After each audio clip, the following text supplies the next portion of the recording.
सुहेल नाम का एक बच्चा दो दंपतियों के बीच जन्म लेता। 2 वर्ष बाद उसके पिता का साया उसके सर से उठ जाता है। 8 वर्ष बाद उसकी माँ भी इस संसार को छोड़कर चली जाती है। अब अनाथ सुहेल को उसके पड़ोसी जान से मारकर उसके जमीन व जायदाद पर कब्जा करने का प्लान बना ही रहे थे कि सुहेल को इसकी भनक लग गई। वह रात को चुपके से घर से निकल गया और सारी रात जान बचाकर चलता रहा। भय से डरा हुआ सुहेल सुबह दूर दराज इलाके में पहुंचा। उसने अपने साथ हुए अन्याय को एक संत से बताई। संत ने उसे अपने परम मित्र श्यामलाल अग्रहरी के पास भिजवा दिया। श्यामलाल उसे अपनी दुकान पर नौकरी दे दी।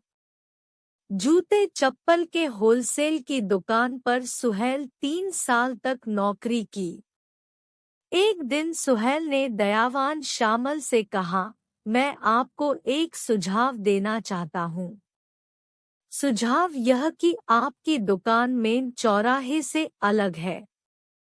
यदि आप मुझे इजाजत दे और मेरी मदद करे तो मैं मेन चौराहे पर आपकी एक और दुकान को संभाल दूंगा। यहाँ आप रहना और वहाँ मैं, इससे फायदा क्या होगा? श्यामलाल ने पूछा। सुहेल ने कहा, देखिए आपकी दुकान पर कुछ मेन चौराहे के ग्राहक समय की कमी के कारण नहीं आ पाते। इसका फायदा मेन चौराहे के दुकानदार उठा लेते हैं। श्यामलाल की समझ में यह बात आ गई और उसने सुहेल की जिम्मेदारी पर दुकान मेन चौराहे पर खुलवा दी। सुहेल अब एक जोड़ी जूता हो या चप्पल उस पर मात्र 5 रुपए मुनाफा लेता और हर जोड़ी जूता या चप्पल पर अमिट मारकर से उसके दाम अंकित कर देता। ग्राहकों से मोल भाव करना बंद कर दिया। ग्राहक जब सुहेल की दुकान की कीमत का दूसरी दुकानों की कीमतों से तुलना करते तो सस्ता सुहेल के समान लगते। आथा परिणाम यह निकला, सुहेल की दुकान ग्राहकों से खचाखच भरी रहती। दुकान से खूब मुनाफा होने लगा। सुहेल ने फिर एक दिन श्यामलाल से कहा कि आप मेन चौराहे पर जमीन खरीदकर इसकी चौगुनी बड़ी दुकान करें। इसके लिए चाहे जितने पैसे लगे आप पीछे न हटे। हाँ, एक बात और, आप डायरेक्ट मैन कंपनी से माल उठाएं। श्याम ने ऐसा ही किया। 5 साल बाद श्यामलाल करोड़पति बन गया। उसके यहाँ ट्रक के ट्रक माल आता। होलसेलर और फुटकर ग्राहक उसकी दुकान छोड़कर कहीं नहीं जाते। श्यामलाल सुहेल से अति प्रसन्न था। उसके लिए एक अच्छा सा मकान बनवा दिया। चलने के लिए महंगी कार खरीद दी। उसके नाम से कई लाख रुपए जमा कर दिए और बार बार यही एक बात कहता, बेटा सारा जीवन तुम हमारे साथ रहना, मुझे छोड़कर कभी कहीं ना जाना, किसी के बहकावे में न आना, जो तुम कहो हम तुम्हें दे देंगे।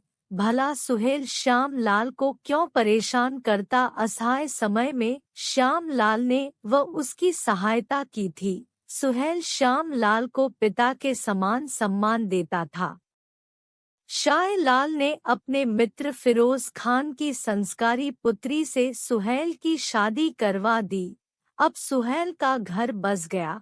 सुहेल भी लखपति बन गया था, क्योंकि श्यामलाल ने सुहेल को भी पैसा के मामले में अलग नहीं किया। बिना मांगे वह सुहेल को मुनाफे की मोटी रकम देता रहता था।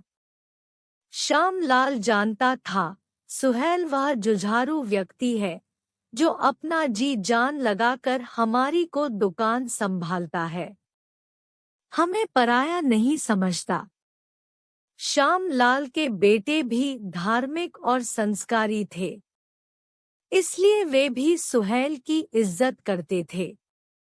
एक बार सुहेल ने श्यामलाल से कहकर उस संत को अपने यहाँ बुलवाया जिसने सुहेल को श्यामलाल के यहाँ भेजा था। सुहेल ने संत को 2 लाख रुपए प्रदान किए और कहा कभी कभी आप इस दुकान का दर्शन करने और हम लोगों से मिलने जरूर आते रहना। जाते समय संत ने सुहेल से कहा बेटा, तुम अब काफी धनवान हो गए हो, अब अपने घर कभी वापस मत जाना क्योंकि आज भी आपके पड़ोसी जालिम ही होंगे। यहीं पर अपने धर्म और कर्म में लगे रहो। ईश्वर आपको धन और परिवार से खूब बढ़ाए।